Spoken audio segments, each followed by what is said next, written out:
Sound check. Test mic.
Hello, welcome to the stream.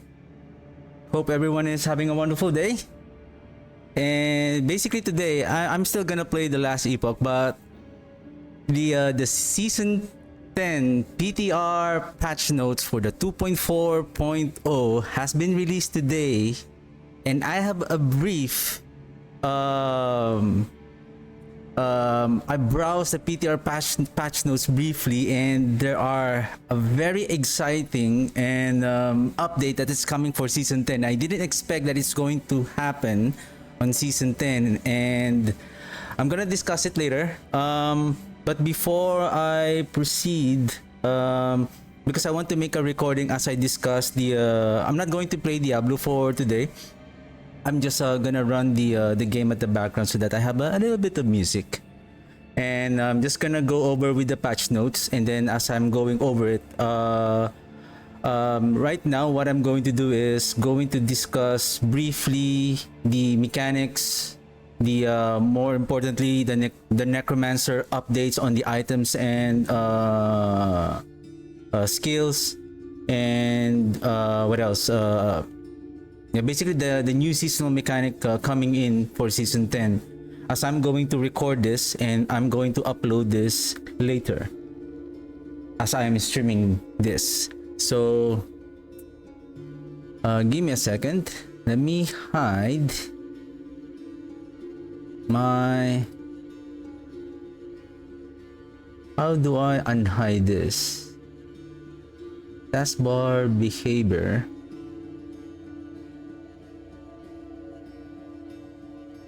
Okay. Okay, all good, all good.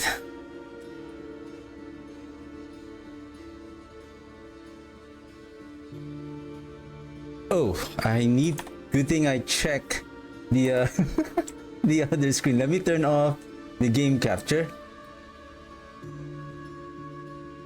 I guess everything's good. Okay. I guess I'm going to turn off. I think the rest is okay. Or give me a second.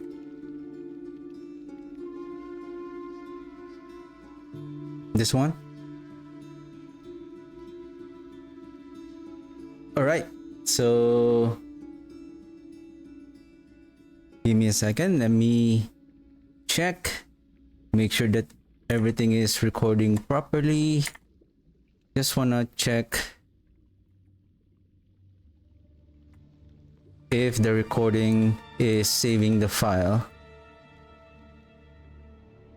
Can I do a quick test mic? Test mic. 1, 2, 3.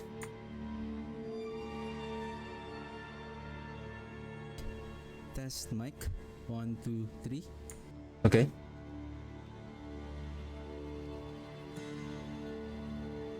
Is it loud enough? Test mic.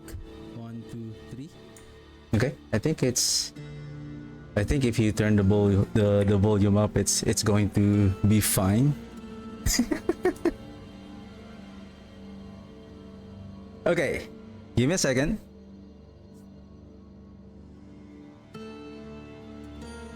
Okay, here we go. But give me a second. I want to check to ensure that my video is not taking that too long. Where's my stopwatch? Right.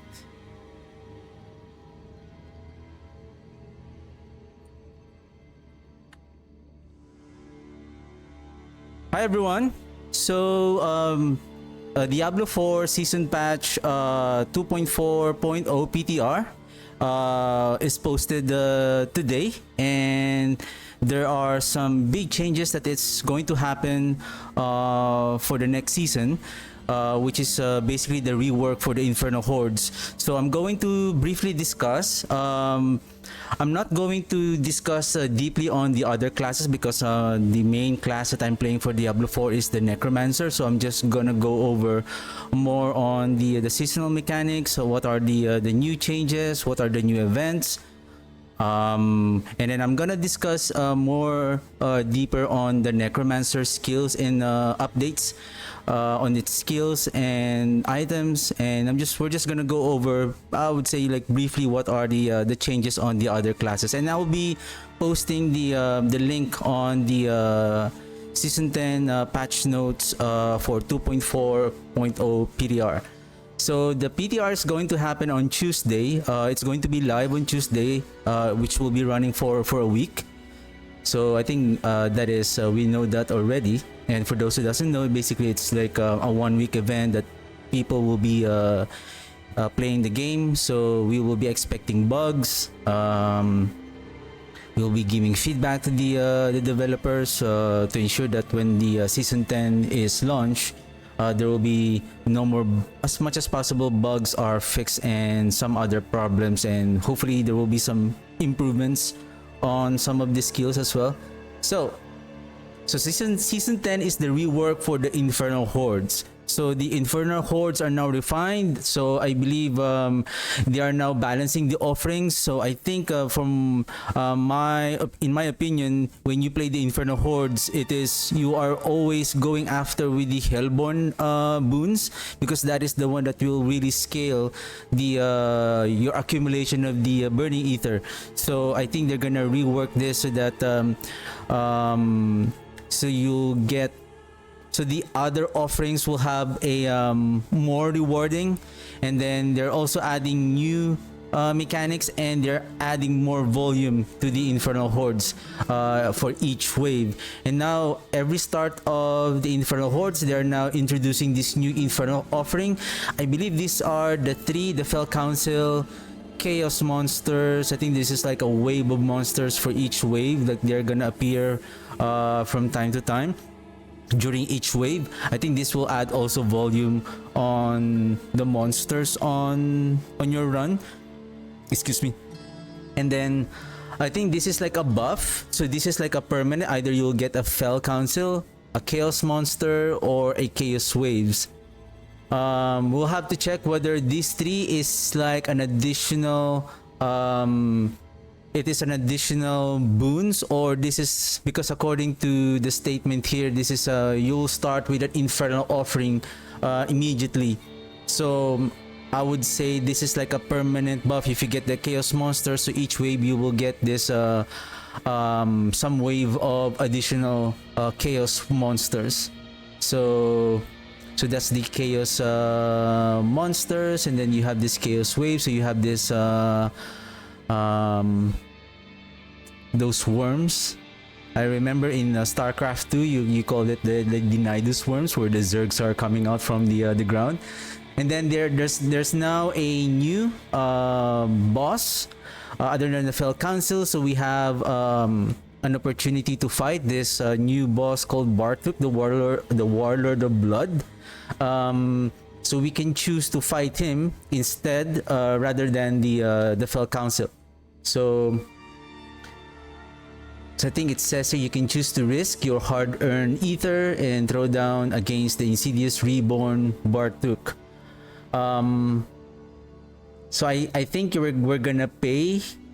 So we're gonna check whether this is going to be at the start, like when you when you start or enter the field of the Infernal Hordes, will there be gonna an altar that you're going to choose, whether you're gonna pay, or I think before you enter the Infernal Horde, the Fell Council arena, so probably there will be like some kind of an altar for you to choose whether you want to fight Bartuk or just go ahead and open the arena and then you're gonna fight the Fell Council. And then they have now, they call it the Fleeting Hordes. The way I understand this is a pre-tormenteers. So in pre-tormenteers, you will have we will have an access for the so-called Fleeting Hordes. It didn't say here whether it is going to be like, for example, when is it going to be dropping on Nightmare Dungeons, or when you open the Whisper Caches between normal to penitent difficulty, that you can get this Fleeting Hordes. It's like, I think it's like a compass that you can have the chance to play the Infernal Hordes, but it has only a 4-wave. I think this is a depending on how much monsters, if they're increasing the density of the monster of the Fleeting Hordes of the Infernal Hordes, then I think this is now a good way for you to level up your character as you level up from level 1 to 60. So this is also another good way for you to level up your character. So yeah, here Bartuk beckons, so now we have the chance to fight him, and then each member of your party will need to spend either to fight the infamous Viserai. So I think this is another version of Bartuk that you can play with a party or just between you and him.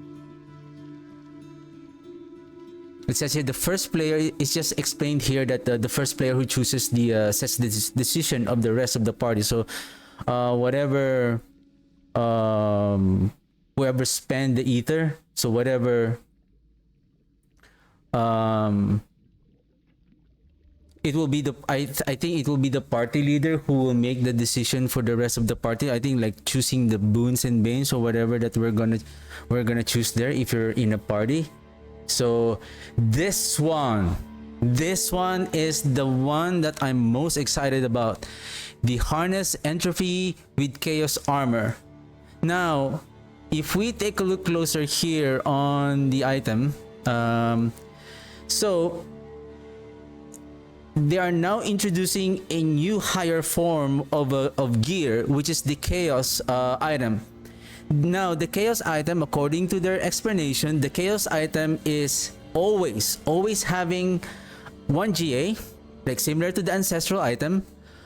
But the difference is, this unique item, this Chaos item is a form of a unique item that is now located on the helm, chest, gloves, pants, and boots, and it always have a maximum roll of the unique power. So in this example, for example, typically the Banished Lord Talisman is only when you loot, basically the Banished Lord Talisman is an amulet.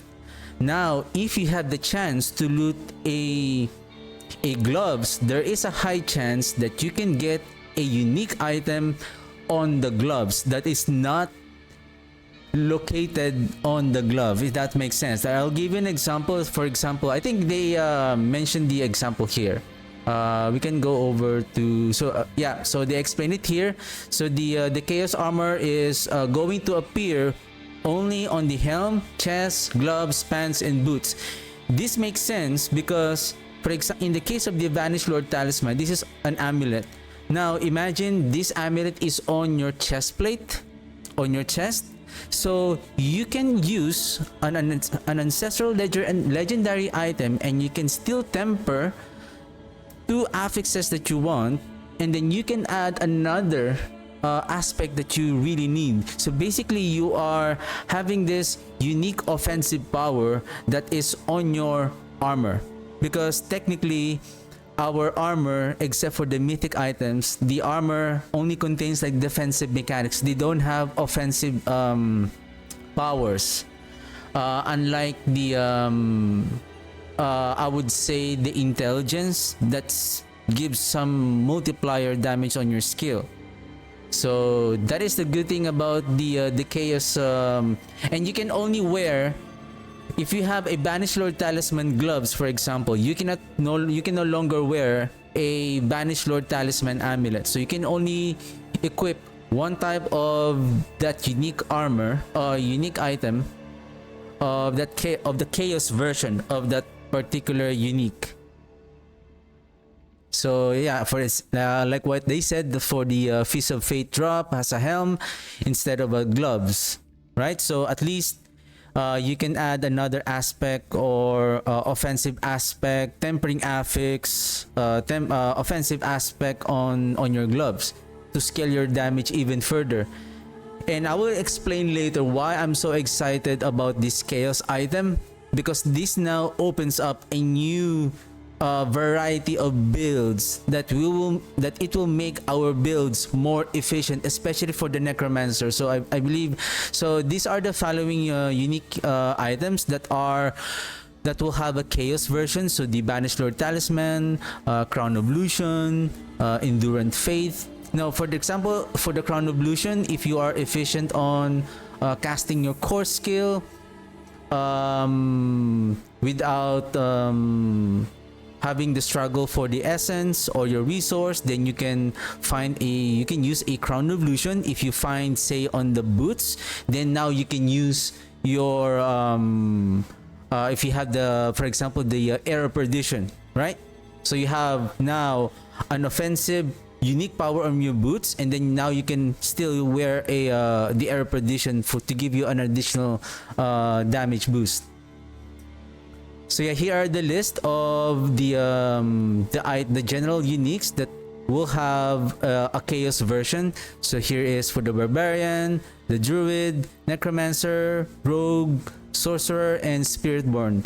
Now, for the Necromancer, of all of these unique items that were listed here that has a chaos version, for me, the one that I'm really excited about to have this unique item on our gear is this one, because this one has the affix says that it's not really going to help you scale your damage if you're wearing this one.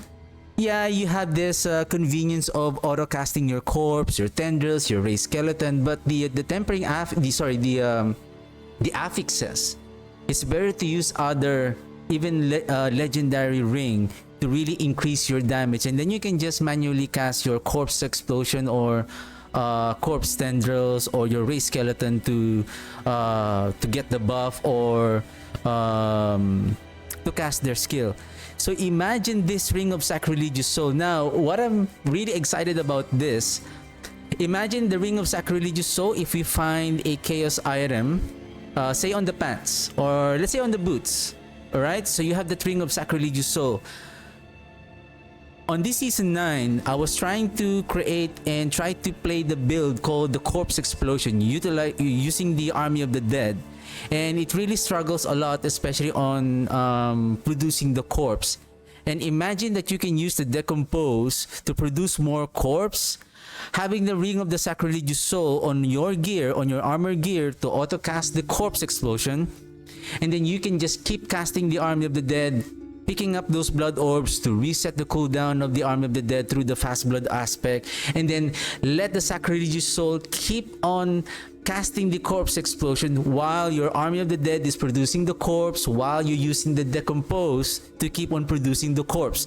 And later on, there is a seasonal mechanic that improves the rate of the corpse production of the Decompose. So this is really an exciting, like for example, even this Lidless Wall, now you can place it on one of your gear, then you can use a two-handed sword to increase your damage. And then another thing, the Black River, we can place it on our gear, use a two-handed weapon to really scale the damage of our Corpse Explosion. And then another thing, the Mortar Crux. Mortar Crux has a high ranks on Hewed Flesh, we can place it on one of our gear using the hull from below on our gloves. Then we can wear the Black River. Now we have this, we can upgrade the level of the hued flesh so that we can produce more corpse when we use this corpse explosion.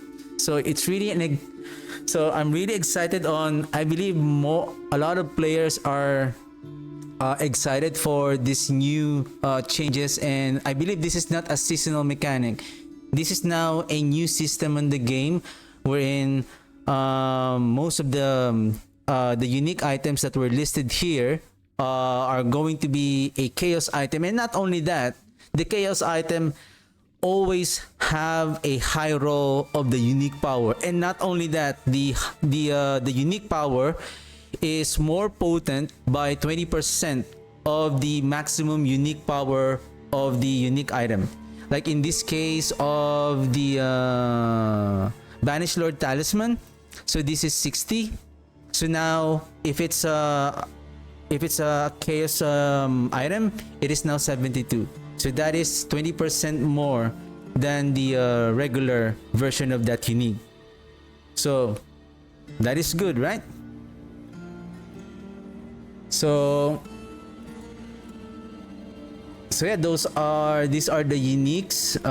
I think not all of the uniques. Like for example, I don't see here the you know what I'm excited about? Supposedly the blade, the Sanguivore Blade of Zir. So imagine if we can place it on the armor, then we can use a two-handed weapon to release. Oh, not only that. Imagine if we can use, if that Sanguivore Lord of the Sanguivore Blade of Zir is also part of this chaos item, we can place it on one of our gear, and that will still increase the ranks of our minions. If you're playing the Hand of Nuns, the Arc of Mages, the Archmages, or if you're playing the Golem, that will increase the ranks of the minions that you're playing. But apparently it's not here, so I would say it is not it's not yet ready. So we'll see. And then besides the rework on the Infernal Hordes, so they have this Seal Chaos Rifts. These Chaos Rifts are going to appear on Nightmare Dungeon, on Helltide, and yeah, I think here in Chaos Rifts, they appear on Nightmare Dungeons.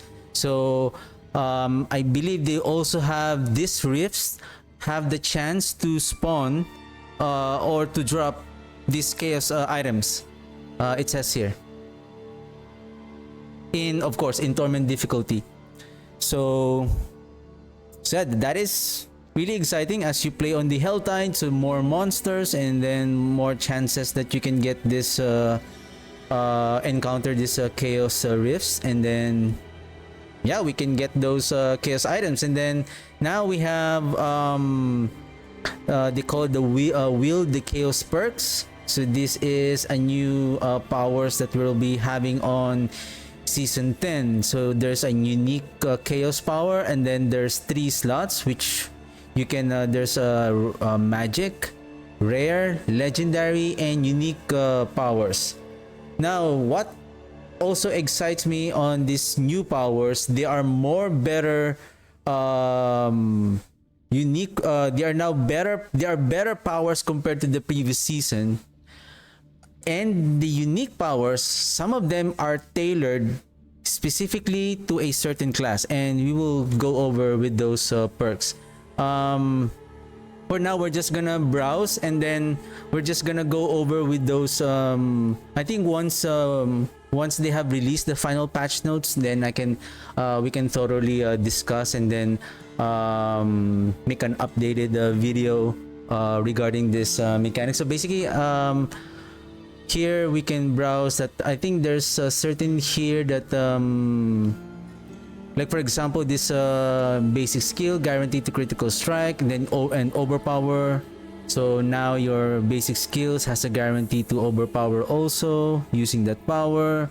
Rare, this one core skill increased damage. So more on increased damage it's more on increasing your damage with regards to this new powers here, and then some utilities like cooldowns, and then of course the uniques, the unique powers. I believe they're also giving some increased damage.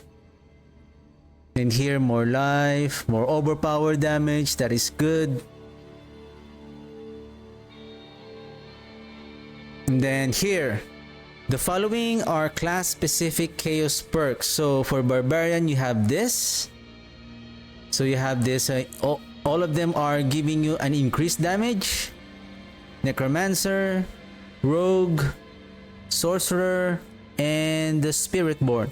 So for the necromancer, this is also very exciting. Like, see this, the warriors now also use the reap basic skill that deals up to 150 of the normal damage in addition to their regular attacks. If you want to play the warriors using the reap, which is, I think we have a new gloves. I think we have a new gloves dedicated for using a basic skill.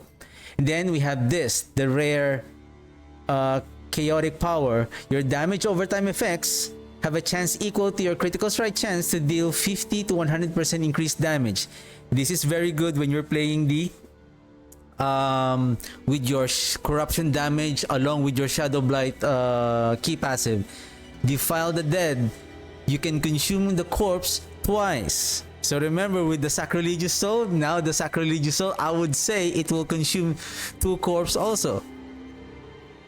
And then dealing 200 to 400 shadow damage. And if you're using the plague corpse tendrils, the plague, the blighted corpse explosion, so that will increase our damage again. And then the unique, your base core skills are now empowered as ultimate skills, cost no essence, but have a 30 to 20 second cooldown.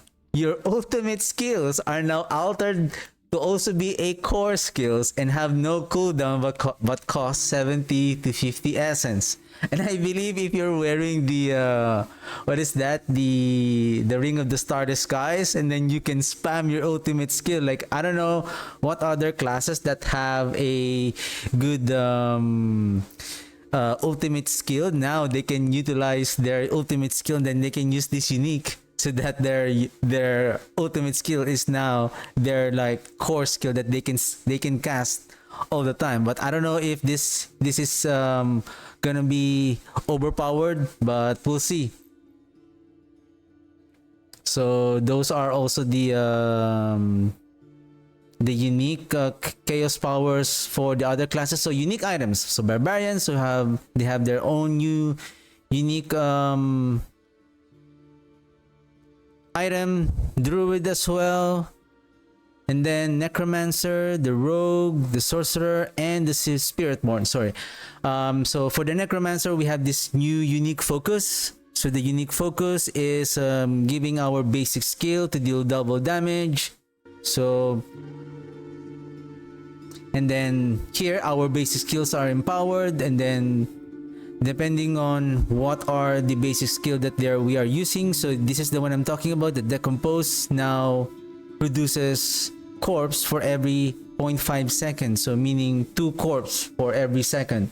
So this is very good for if you're using, I don't know if this is going to be viable for our build for the corpse explosion, because we will be needing the howl from below. But I believe having the ring of the sacrilegious soul on our armor gear is a game changer for, I believe, for any build of necromancer. For those who are a build that doesn't have the ability to auto consume corpse, like for example even the shadow blight build, right? You're still casting your corpse explosion. Now you can just keep spamming your blight, and then just casting your I don't think we're using corpse tendrils. Are we using corpse tendrils? Can't remember. I think we're still using the corpse tendrils, but We don't have to worry about. No, I think I'm not using the corpse tendrils. Just pure darkness skills, and then we can just keep spamming the blight continuously while our ring of sacrilegious unique power on our armor is now auto casting the corpse explosion for us. That is good. That is very good. So features offered for testing. So MRAC will be there. So at the start of the PTR, so we can get all the items so that we can test them early on the PTR. Same thing, I believe. Generic uniques are now always ancestral. Now includes the Hand of Naz unique, Paragon. I wonder. I think seasonal Grand Chaos armor. So that is good. So now we can test if the sacrilegious soul unique power as a chaos item is going to really efficient on our gear. Of course, we're gonna lose intelligence, some life, some armor tempering affix, but I think we can still manage. As necromancer, we can increase our intelligence to increase our resistances, and then if we need more armor, then we can just place in some skull gem on our jewelry to increase our armor. Again, how to provide feedback. We can provide the feedback on the forums or on the PTR. How to install the PTR. We can install the PTR, I believe, ahead of time. We can already download the PTR so that we can jump in right away on the PTR when it's live on Tuesday. So PTR patch notes. The Vessel of Hatred. So here it is for the Spirit Born. So for the unique power, unique skills. Okay, I'm not familiar with the other classes. Again, I'm just gonna focus on the Necromancer. But again, if you want to check on the class that you're playing, you can feel free to check the link which I'll be providing on the description box below, so you can check it out. What are the new updates for the season 10 of Diablo 4? So again, Barbarian, Necromancer, Druid, and then Necromancer. We already aware about the new unique focus for the basic skills. We can get this from Varshan and Urivar, so that is very good. You can get it early on the lesser layer bosses. So you also have for the Rogue, for the Sorcerer. Then balance updates. Barbarian, so I believe we have I don't know what they have removed there. So they have increased the range of the kick. I think that is also a bonus. You have an increase there. And then some changes on your legendary aspects, your unique items. Then your Paragon board. Same thing with the Druid. So there were some decrease and increase on your some of your skills. Some reduced. Okay. And then, of course, our Necromancer. I thought there will be some changes on the minion, like their AI. So basically, now the minions are now resummoned when the Necromancer is resurrected. I mean, this is still good because sometimes when we die, right? For example, when we die on the pit and then we leave, and then when we go back, so we don't have any of our minions. So this is a good update that when we go back in the game or when we go back again to the dungeon, all of our minions are resummoned when we are resurrected. And then skills, blight, increase in blight. This is good. Supernatural blight. Now the supernatural blight is increasing our damage, us and our minions. Okay, the thing with this blight, and if you're playing the minion, your minions are already getting the 20% increased damage. If our Necromancer is also stepping, if also inside of the defiled area of the blight, so we get an increased damage as well. That damage is increased to us, that also being transferred to the minions. So now they're reworking this, that it is only increasing, which is now by half, only by 10%, but only increasing the shadow damage to the enemies within Blight. It is still good if you're playing the Blight, like the shadow damage skills, the shadow damage dealing skills, or the corruption damage dealing skills, your shadow mages, even your skeleton warriors, when you transform them into when you use this aphotic aspect, that they now have this shadow aura, and now this new chaos, new seasonal mechanic that your skeletal warriors can cast the reap. So I think that will apply as well. But those builds, like for example, when I play the Bloodlands, I'm casting the Blight, or other skill that using the Blight to increase your damage. If that skill is not a shadow damage dealing skill, then it's not going to work anymore. So again, Bloodlands, they increase it, but it's not enough. For me, this is not enough. There should be like a glyph, a paragon board that really scale the damage of the physical builds, including the blood skills, and besides the bone skills. Same thing, Blood Surge, this is not enough. Sever, I believe this is fine. Corpse Explosion, the damage increased to 25%. So this is also good. So it's time for some Corpse Explosion next season. I have to once the final patch notes is posted, probably in a month, 4 weeks or 5 weeks from now. So I think 4 to 5 weeks after the PTR ended, so we can I think season 10 is going to be live, and we'll be getting a few days before that the final patch notes for season 10. So by the time then, I will start updating my Corpse Explosion build. I have two versions. One is the pure crit, and the pure sorry, not pure. One is the crit base, and then one is the corruption damage base.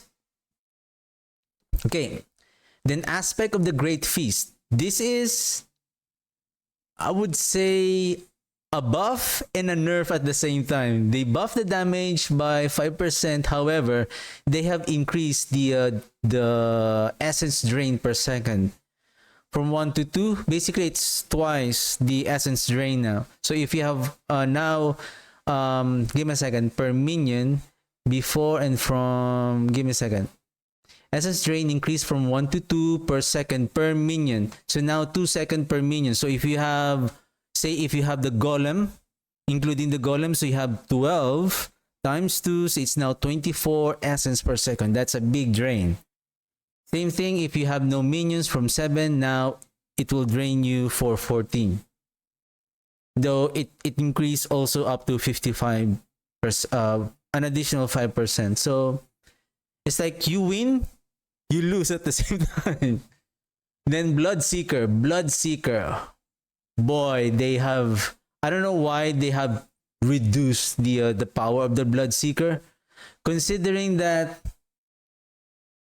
I don't think that it is that powerful. The Bloodlands is that powerful for them to reduce this Bloodseeker right away.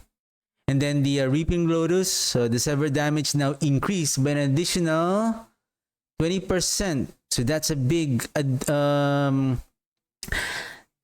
boost. And now the aspect of Fell Gluttony now also increases your golem's damage by 20 to 40%. This is also good because on top of the flat damage, it's now increasing your damage, the damage your golem further, up to 40%. This is good. So at least the golem can now catch up with the power of the archmages. And then the cadavers aspect, from before, it only increases the core and ultimate. Now, when you consume the corpse, it really now increases your damage. I think overall, like, there's no more condition of the damage increase, not just for the core and ultimate, like everything. So now you can also use this for your, maybe if you still have the slot for using the Corpse Explosion build. right? Because of this, the previous condition is the buff is only to the core and ultimate, and our corpse explosion is a corpse or a profane, so it's not benefiting from this cadaverous aspect, considering that corpse explosion is basically by consuming corpse. Paragon board. So now they change it. Instead of scaling with your intelligence that raises your chance to make it a triple damage, to have an additional triple damage up to 71% at maximum 2000 intelligence, now it's only 20% chance. It's still fine. I think it's still fine. This is still fine. And then, now they're slowly increasing and buffing the bone skills now. Now the bone graph Paragon board is, especially this bone graph legendary node. This is the legendary node for the bone skills. So now they have increased the multiplier damage by 100%, meaning twice, from 20 to 40%. Though it increases your essence only by 10, but I think it's still enough. So again, there's also an update for the rogue. I think you have also some buffs and nerfs there. Same thing with the sorcerer. Same thing with, I think, the spiritborn was on the previous page. And then loot rewards, overall unique items drops has been increased across all difficulty levels. Whispers no longer drop magic and rare. Reward quality and health has been increased in torment difficulties, nightmare dungeons. So slightly reduce the specific gem fragment heraldic reserve. I think they are nerfing the chance that those specific, those are the rarity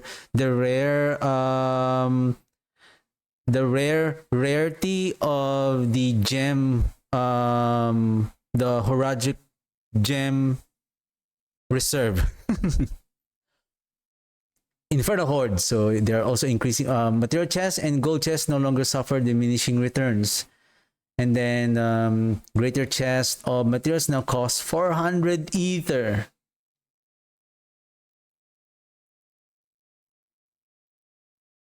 Up to from 200. This is the greater spoils, the one that drops the scroll of restoration along with those other items, but it also rewards obdicites and gold in addition to gear.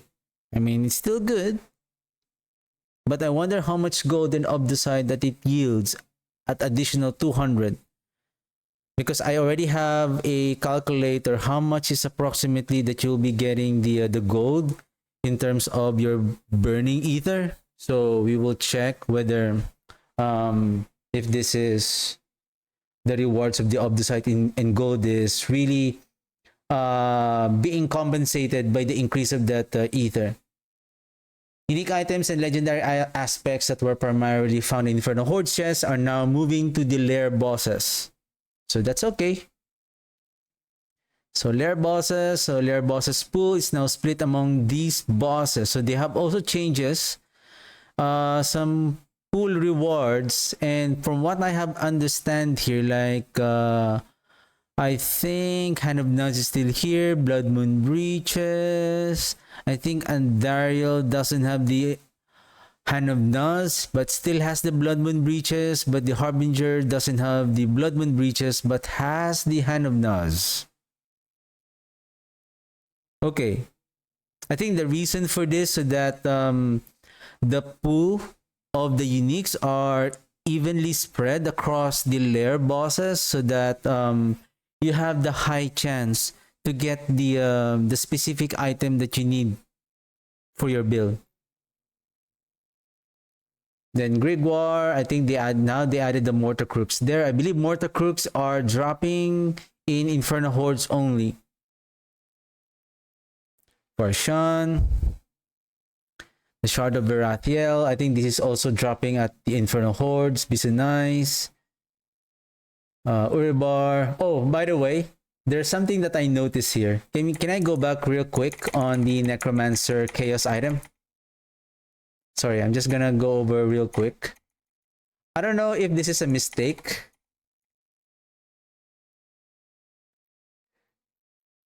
So it says here that this is the Necromancer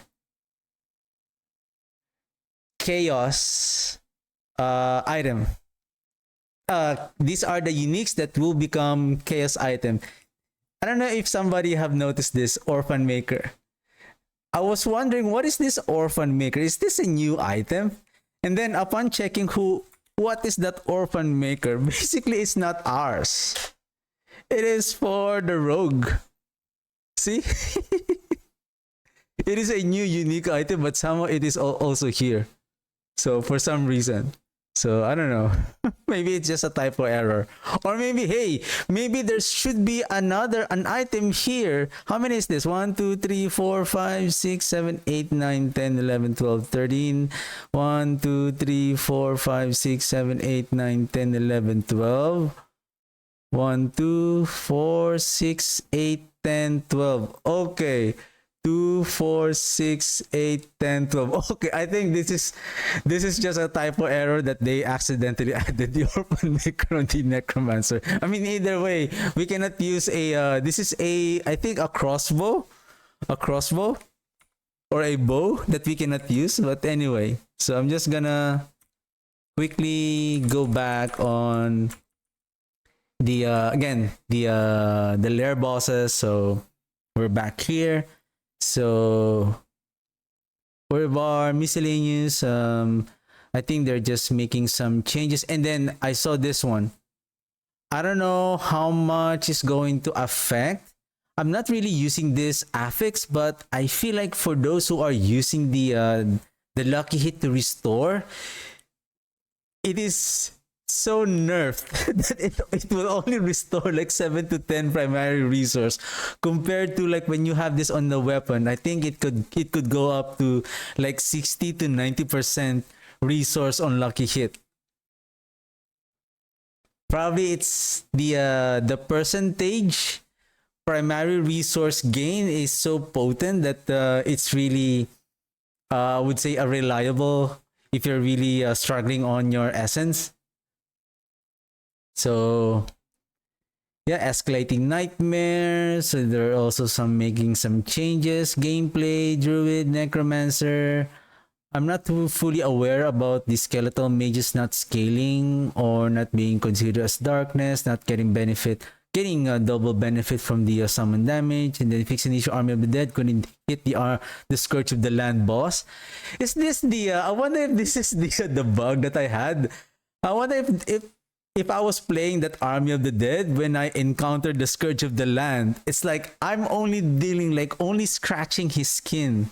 Like I'm not dealing that much damage to the Scourge of the Land for some reason. Probably there's really a bug going on with the Army of the Dead to the Scourge of the Land. But anyway. Then general fix an issue where lucky hit affixes to apply bonus damage such as Azarat. User interface. Is there anything that really relates? Miscellaneous. Fix an issue where activities such as Infernal Hordes or Cross Undercity could be repeated without expending additional materials. Well, there you have it. So I'll be posting on the description box below for the link for the Season 10 PTR 2.4.0, which is going to be live on August 19th up to 26. So I believe 5 weeks after that PTR event, we will be expecting that Season 10 is going to be live. And I'm very excited on the new events, the new reworks, new events, new changes on the Inferno Hordes, and especially the new mechanic called the Chaos items that will now open a different variety and build variation for most of the classes. And I'm excited to play, and gonna do some testing also on the PTR, and um, I'm really hyped and excited for the next season for Diablo 4, which is the, I think they call it the season 10 Inferno Hordes Reborn. So yeah, again, if you like this video, please subscribe and click the notification bell so that you'll get updated on my next videos. And you can also catch me live on Twitch. I'll be posting my channel on the description box below. And again, thank you very much for watching, and I'll see you guys on my next video. Have a good one. Bye.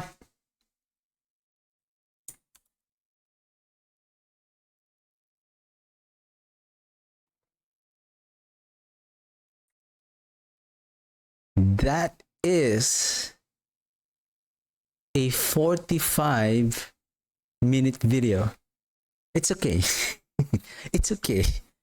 What time is it? How much time that I can still play last? Okay. Let me close. Give me a second. Give me a second. Let me open now.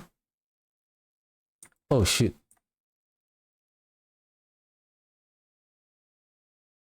Where's my taskbar? The taskbar is hiding because I have to hide it while I'm recording that video. All right.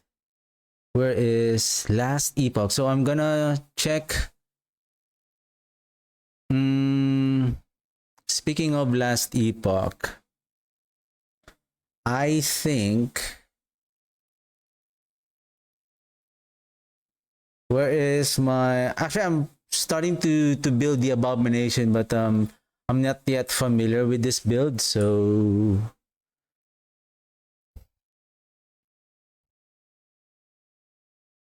where is, before I continue, let me change, because yesterday I was planning to play last epoch, and then I just realized, okay, let me play Diablo 4 one more time. And then I didn't realize I have to change the category, so I was playing Diablo while I'm on the category of last epoch. Probably whoever is seeing me like, oh, wait a minute, I was supposed to watch a gameplay of last epoch, but how come this is, seems like this is Diablo 4, this is a Diablo 4 game. So anyway, I'm still gonna rework, I think, when I'm still trying to figure out on the build whether, of course, we need the minions health.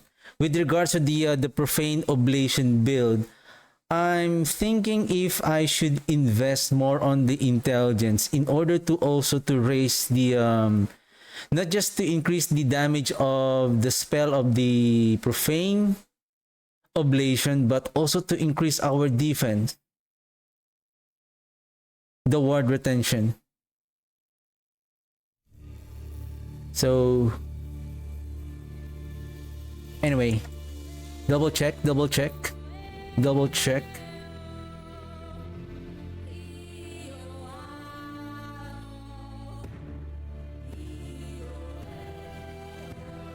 Double check give me a second. Game capture, last epoch, there you go. Build planner, sub goes back to gaming, studio mode. Here we go.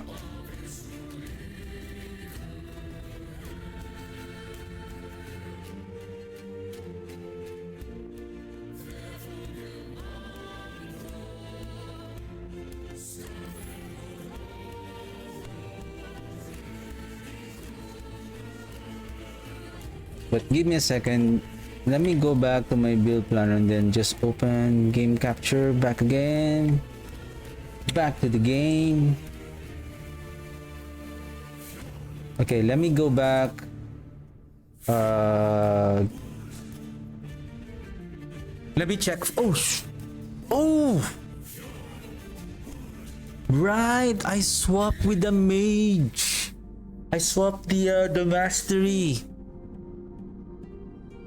Though I'm planning to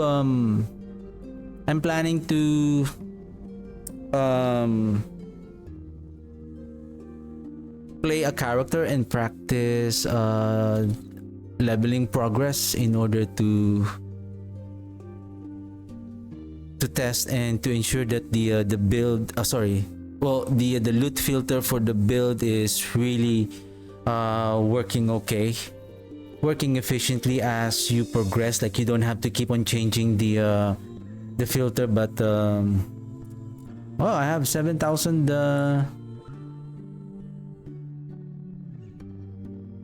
16% health loss per ward, 16% of current health loss per ward.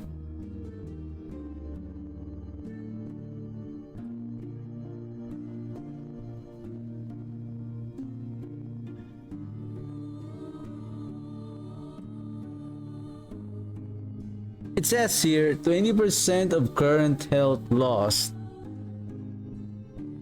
You lose 20% of your health per second. 20% of missing health gained a sword per second. If I'm not mistaken, the missing health is 20% of the 20% that were missing. Not exactly the same as the 20% that were also missing. Because the first statement is you're losing 20% of your current health per second. Yeah, that's fine. You're losing 20%. Boom, boom, boom, boom. Then the second statement says 20% of missing health gained a sword per second.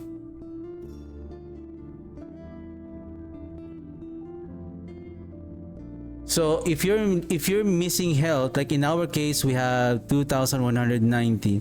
20% of that is 438. Then 20% of that, which is approximately 86, is the ward that we're getting per second, not 438. The same as the missing health per second.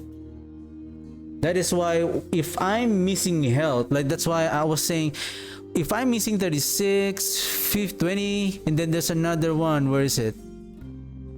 This one. I was like 30, 51% losing life. Then basically, I'm gaining ward like 1,000 ward per second. It doesn't make sense, but why I'm still struggling with the ward? Then that's what I realized, that the statement of that missing health, 20% of the missing health. So like if you're missing 56%, if that is your rate per second, which is 50% for example, then 20% of that is your ward per second. But anyway,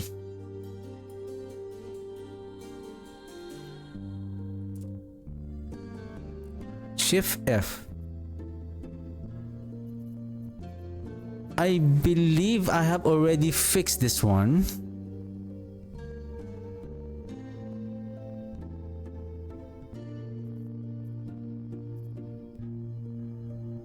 Let me just refresh my memory. Why?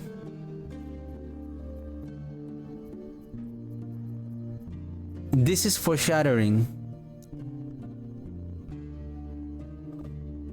Build class specific shattering.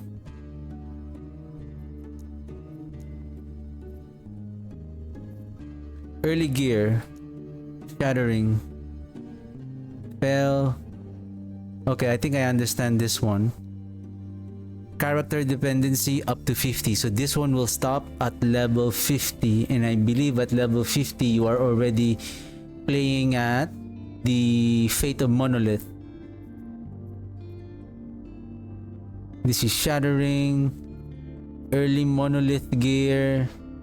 Leveling up to, what is this one? I believe it has the intelligence, spell damage, cast speed, necrotic damage. Okay. Okay, let me just... Give me a second.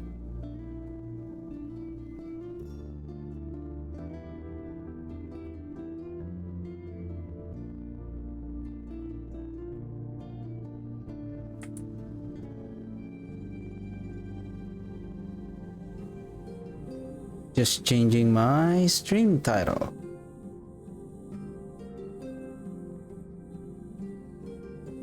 Okay. Now my tea is already cold.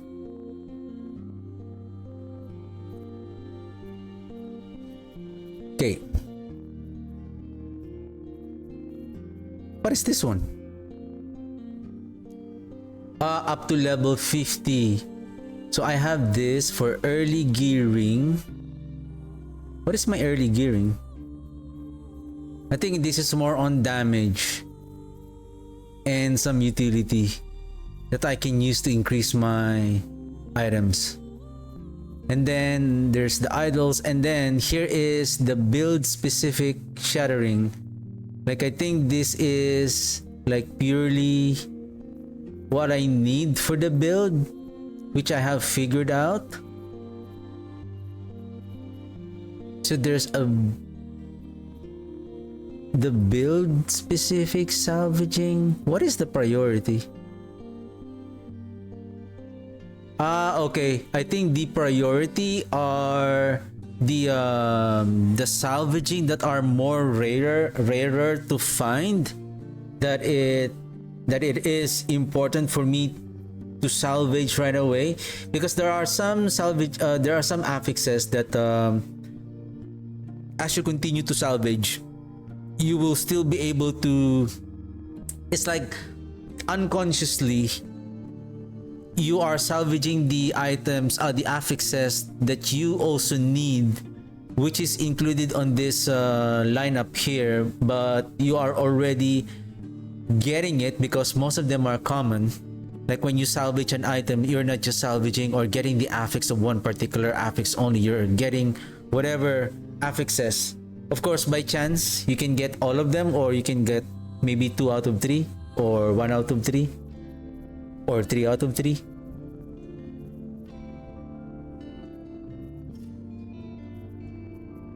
I don't know what is this specific relic. What is the difference between this one, emphasize, and this one? It has 4 affixes with 9 subtypes. I think this one contains 4. Why this one has 9?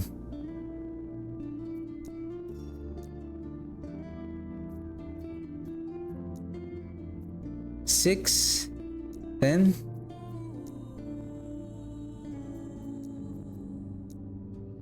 I think I have only a few affixes here, but the build specific is there are more that I need to find. Why did I change this one? Build specific. This is also build specific. What is the difference of the orange one? Same thing with the armor.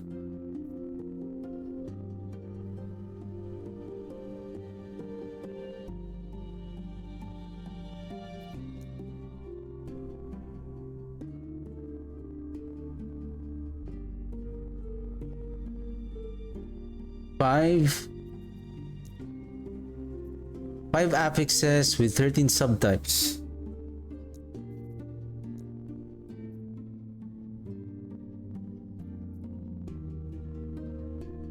This is a necropolis plate. That is a specific armor. This one contains different subtypes, meaning I think I know the purpose of this one. this highlighted one is the one that I really need. The red one, that the non-emphasized one, is the one that I need for, I think, armor. Where's the helmet?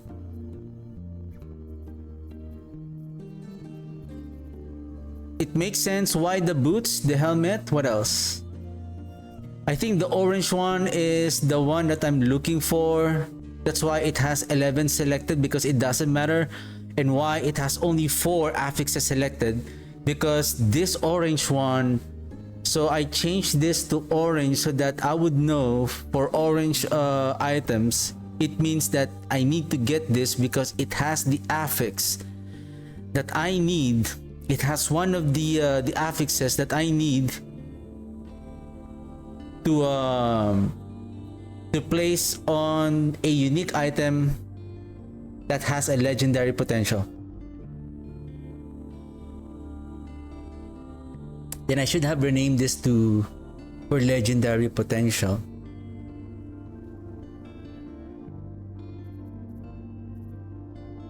Yeah, necrotic resistance, intelligence, critical strike chance avoidance, movement speed.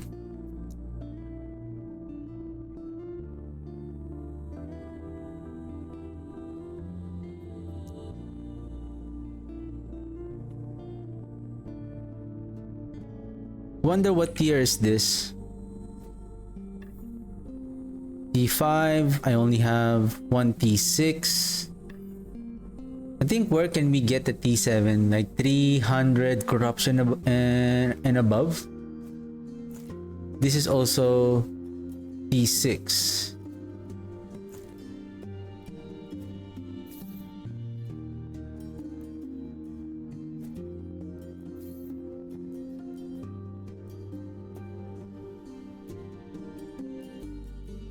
Ward retention, ward per second.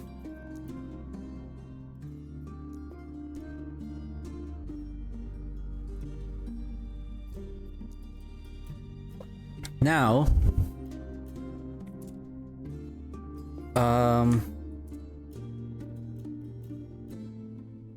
the demolition mage.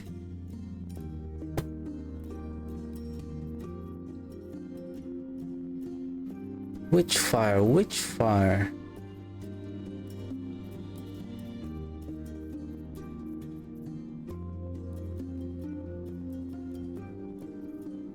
Yeah, it makes sense.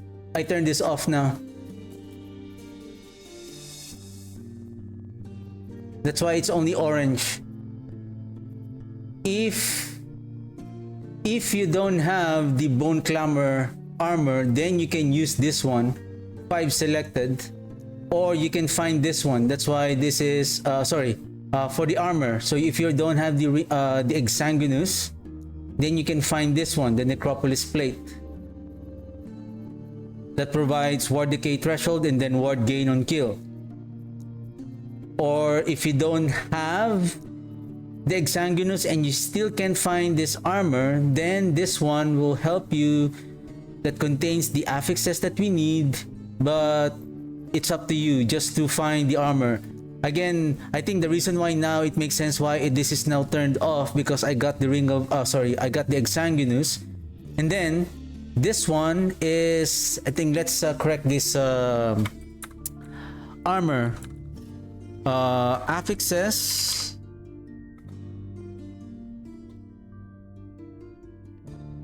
Affixes. Should the armor should be last, or let's put it last, like affixes for, yeah, I wonder it should be, what is the ideal, like in terms of visual? Is it easier to see armor, belt, gloves here, right? Then you just see, you're just gonna look, okay, what is this one? Armor, then boom. Okay. So this is affixes for LP.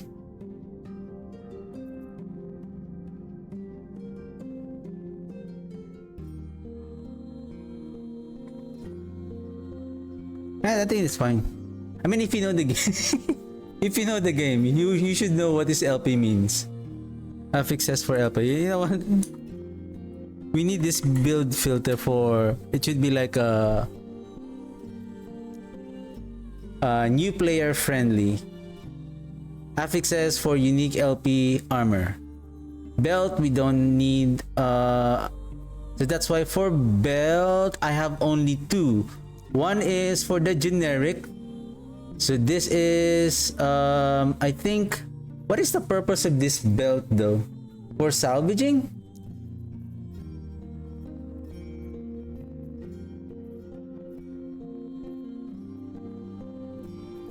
Because I have this already, like 20 selected.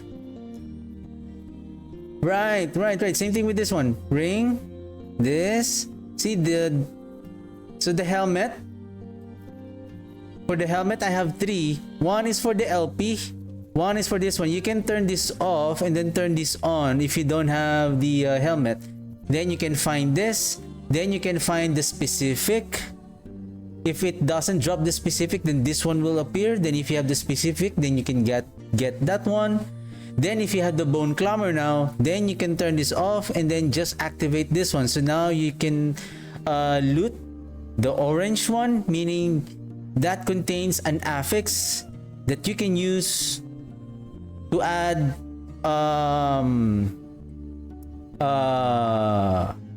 legendary, another affix for your unique item that has a legendary potential. Then as you progress, probably you can just modify this like at least one of this by 2 to make it more stricter.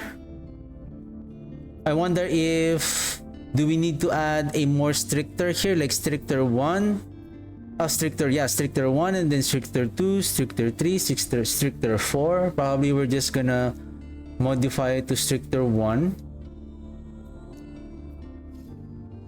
because I believe if you're really grinding on the game, and then if you're looking for a better item, then I would say you will need, like for example, just turn it off, like, oh, I don't need this, turn it off, don't need this, turn it off, turn it off, turn it off.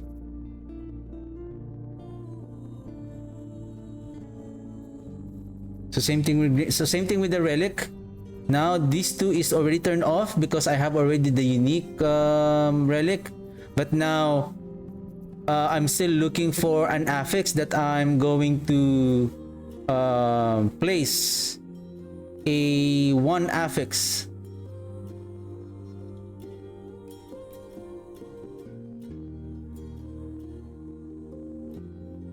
And with regards to what is that? Going that to the eternal cache. If you have one legendary potential, you can upgrade this item and place an affix, and you can place at least one guarantee. If you have two legendary potential, one of them you can place it as a guarantee. You can choose an affix that you need, which will be 100% guaranteed to be placed, while the other one will be like a random affix that will be that will take from the exalted item.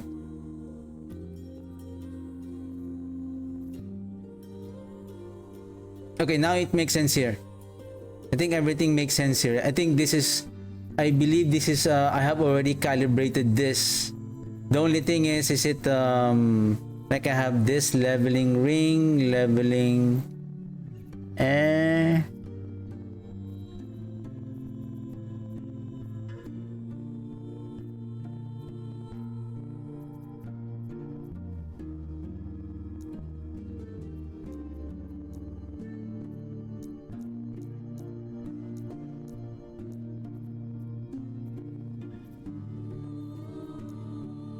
What is this leveling amulet?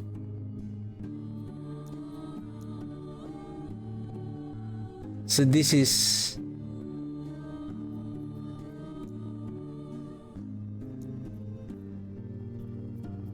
that's why I'm gonna figure this out. If Um, leveling campaign gear, leveling damage. What is this leveling damage? Okay.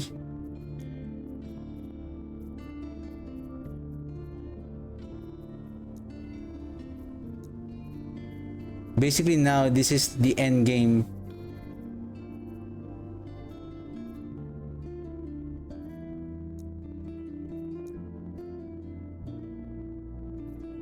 Early gear shattering, then I have this priority salvaging, build specific salvaging.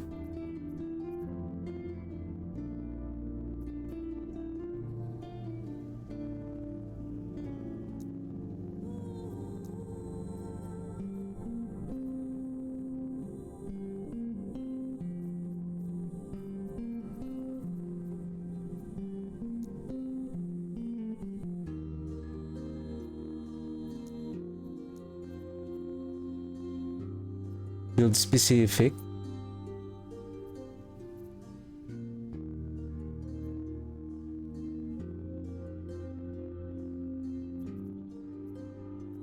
Leveling damage.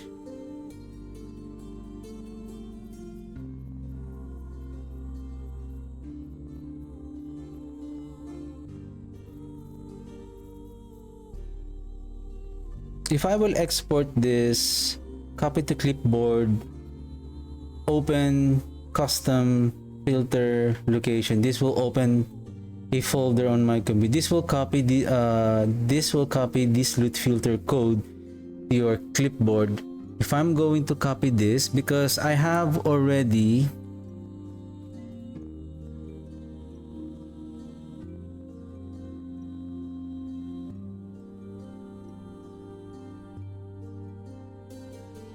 so loot filter, enter title,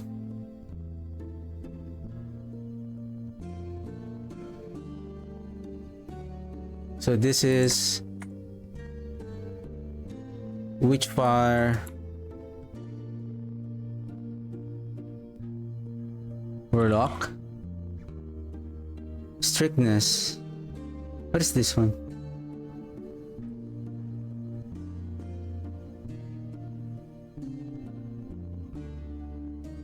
If you copy the filter to clipboard to use this filter, no.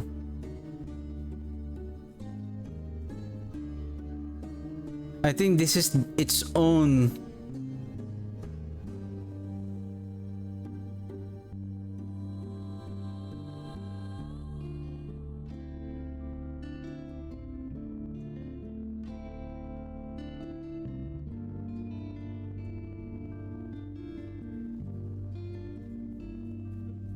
Aha.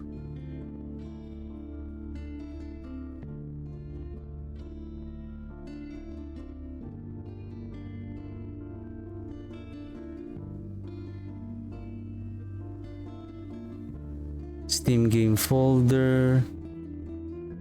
If you save the filter to a local file to use this filter in the game, you will need to copy it to the game filters folder.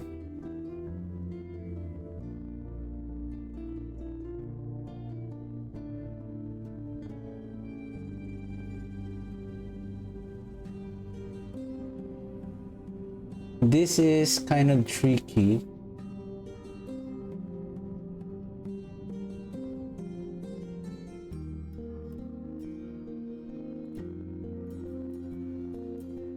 Maybe for the loot filter, when I create the planner, probably I'm just gonna loot filters, create loot filter, create from scratch, import from clipboard, create for build planner.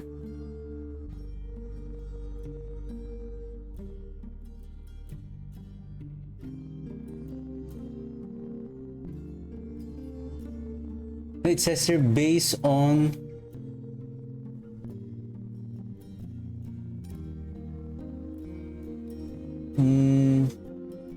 yeah, this one. I don't want to use this filter. I want to import Import file, import from clipboard.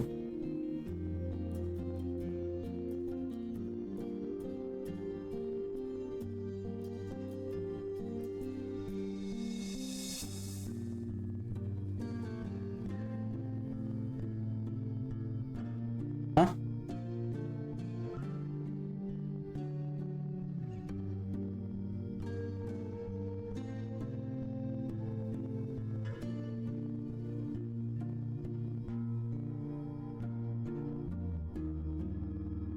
Unless I have to I have to export the filter not from clipboard but to a file and then upload it here. Or same thing with okay, I'm just gonna check it out which one is much more efficient.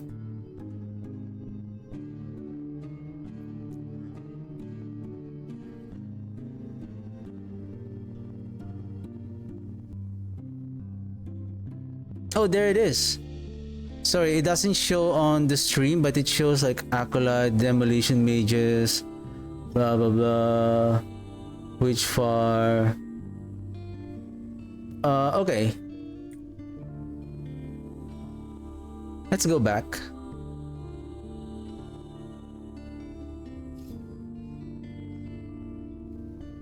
Hey.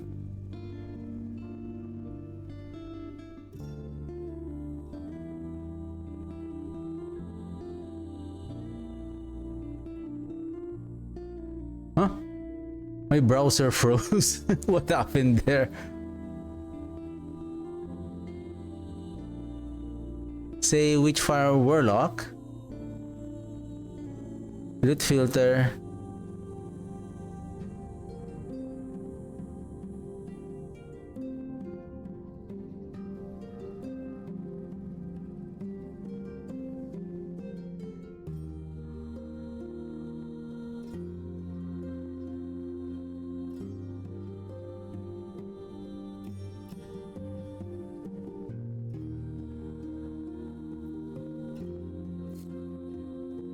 To do this again. Export. Open.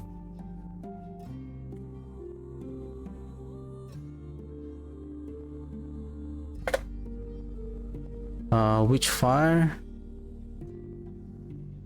There it is.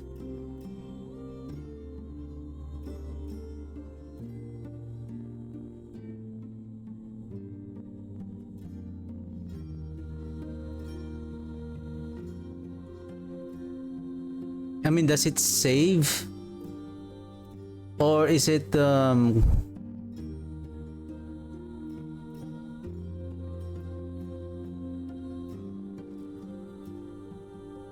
only I shared? Save? Save filter? Export?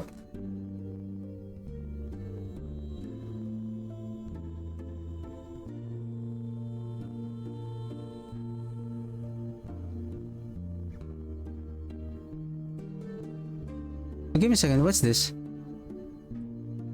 Migrate this build to the latest patch.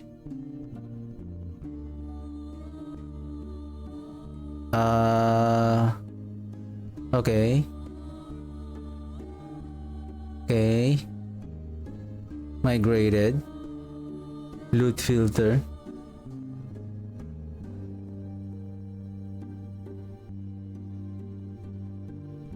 How can I link this?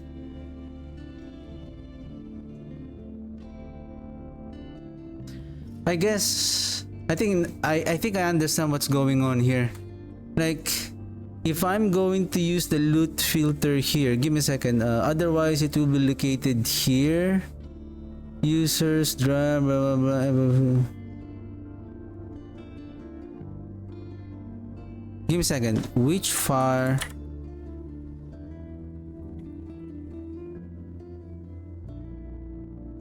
Warlock.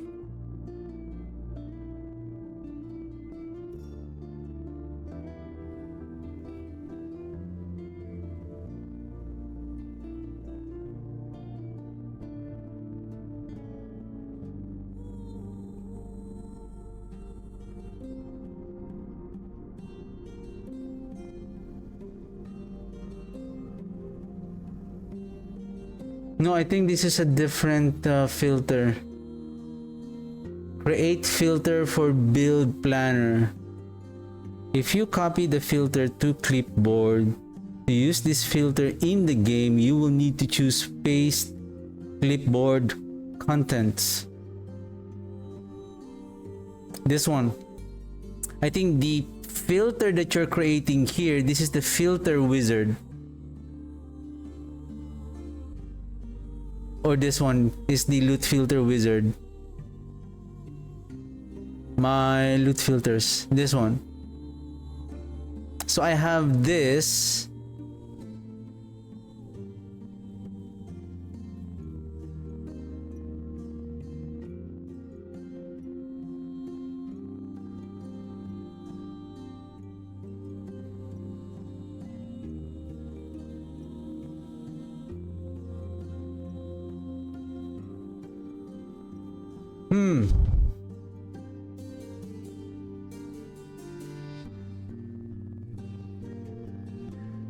I think in order to link this filter when I create a build planner later on, then I need to copy this web location and then paste it on my YouTube channel in order to access the loot filter.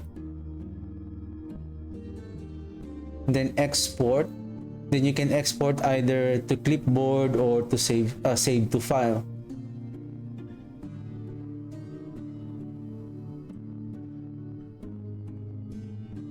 Because I thought that you can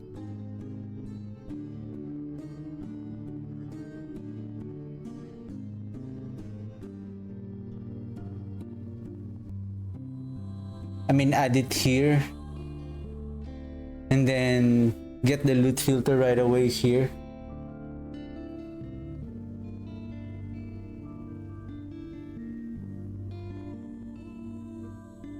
If you save the filter to a local file, to use this filter in the game, yeah, the way they're explaining it is that this filter, if you're going to use this filter to the game, then you have to copy the clipboard and paste it. Oh, migrate again. Oh, I think I have to save it. My bad. Health region, profane regalia, increase spell damage. I think I have this affixes already, but I wonder if it's really going to work efficiently when we play the minions. How much is the cost to transfer?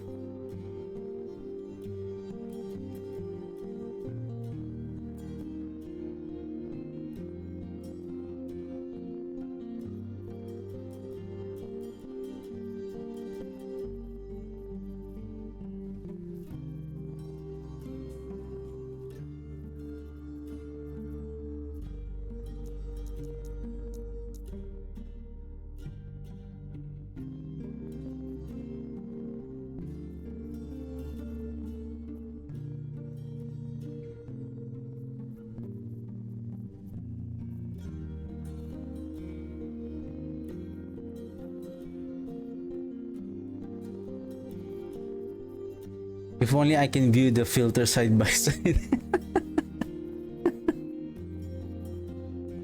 What do you think is this? MS Excel? MS Word? That you can view them side by side. 1, 2, 3. 2 green, 2 red, orange, and blue.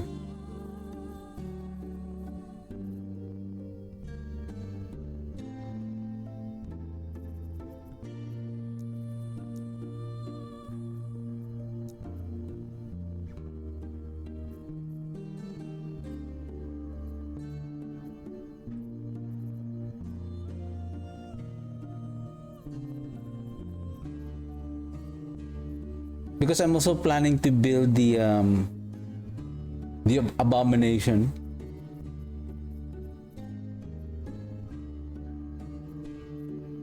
So the thing is, the only unique I think for the demolition mages, as far as I know,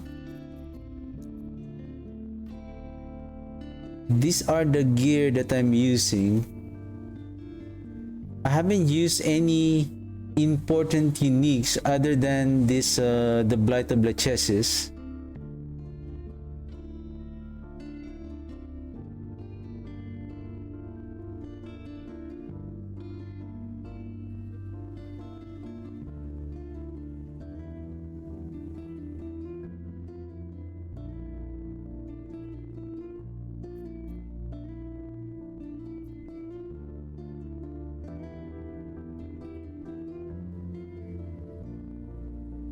I have this spell damage per skeletal mage.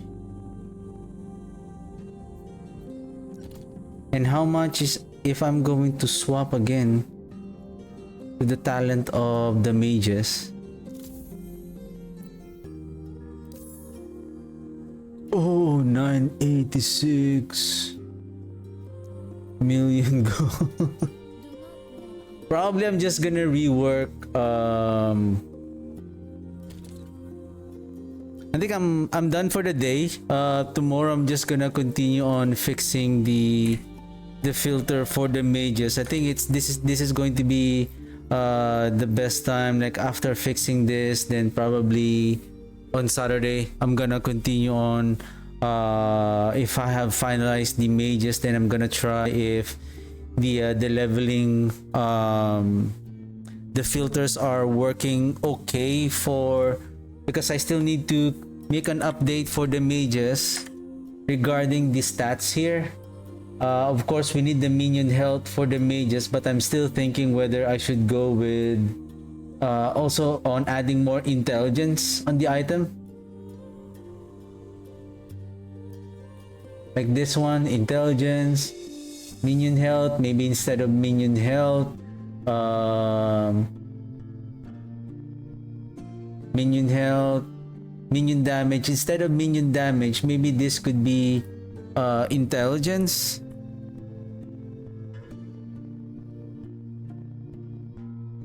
Huh?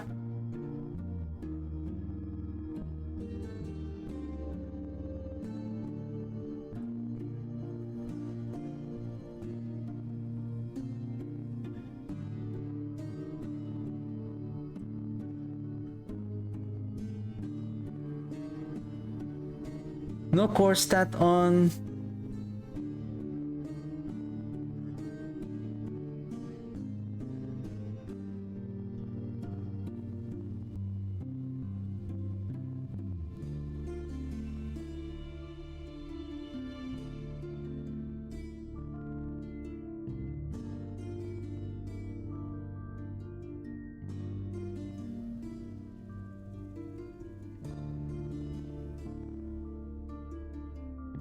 No, the necrotic damage. Well, give me a second. Necrotic damage.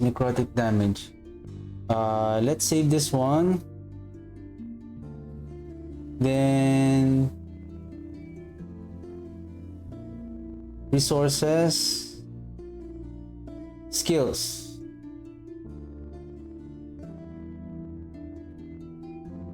Profane.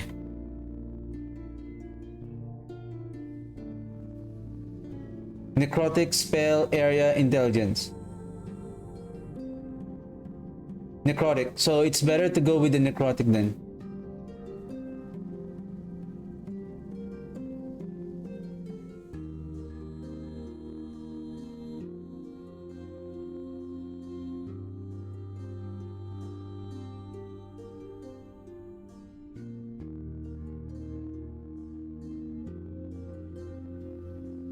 And then intel, minion health, that's good. Of course, intelligence is still going to scale the damage of the profane oblation while also increasing our ward retention for more survivability.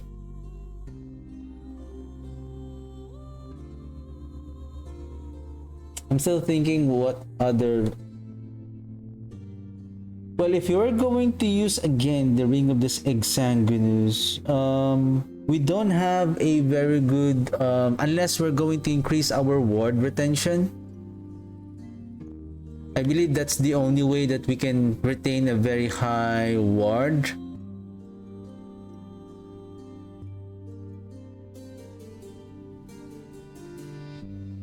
But we'll see. I think there's also one of our passive here that they are reworking. Where is it?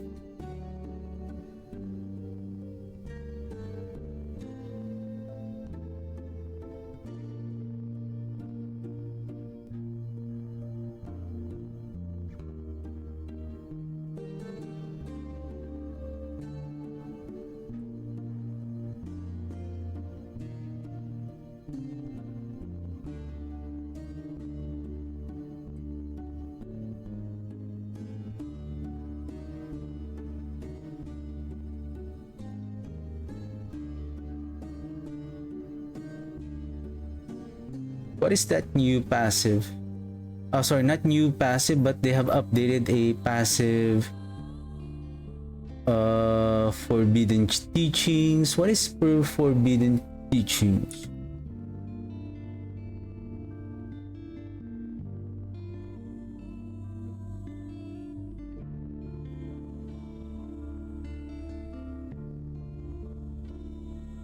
It's a new node in the old position of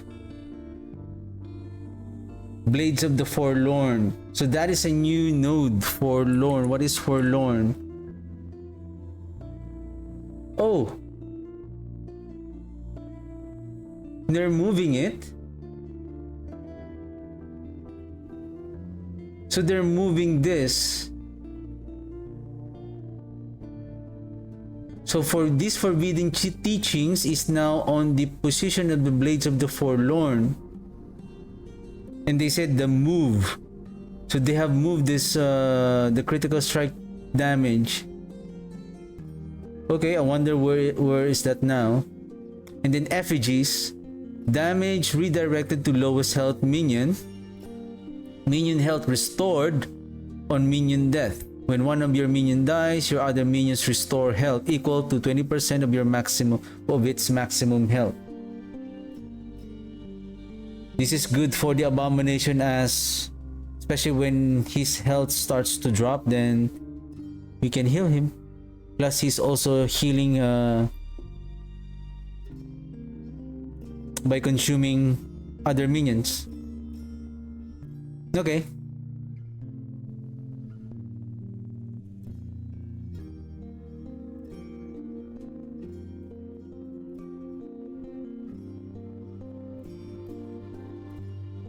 I think I didn't update these idols for more ward thresholds. I would say,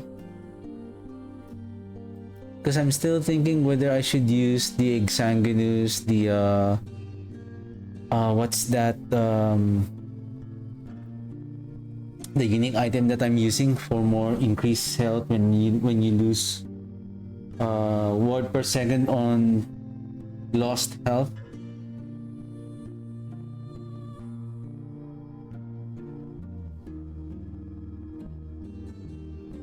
Do we have intelligence here? Minion health, necrotic damage.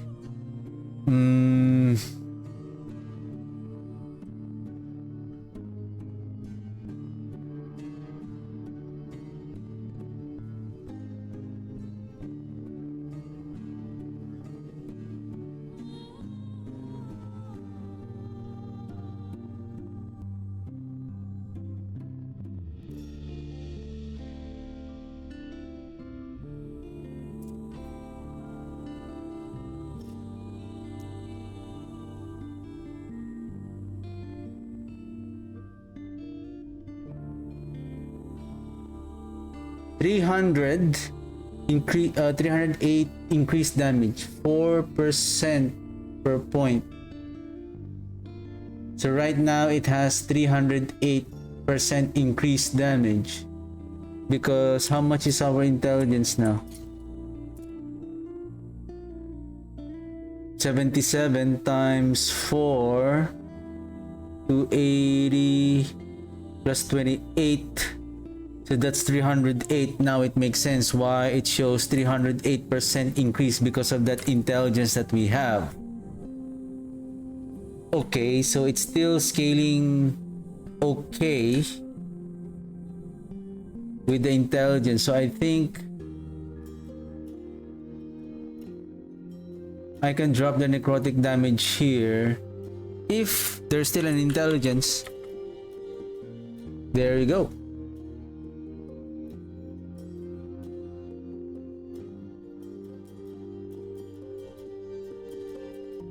Again, more intelligence, more ward retention, wherein we are very good on generating ward with this build, with our setup.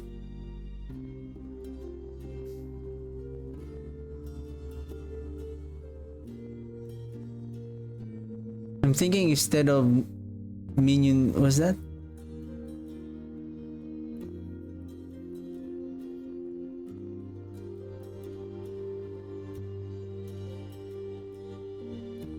I think minion health is still fine.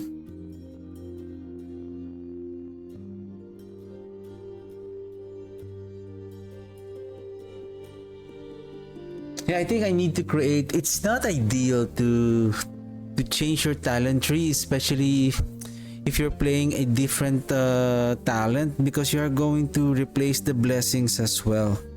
That's what I have learned when I swap from the necromancer to warlock. I have to swap and farm again the monolith bosses to target farm the blessing to change it to the based on the setup of the build that I'm playing. So well, yeah, I'm just gonna continue tomorrow. So that's it for me today. So I'm just gonna continue on fixing the filter for the demolition mages, and then I'm gonna play.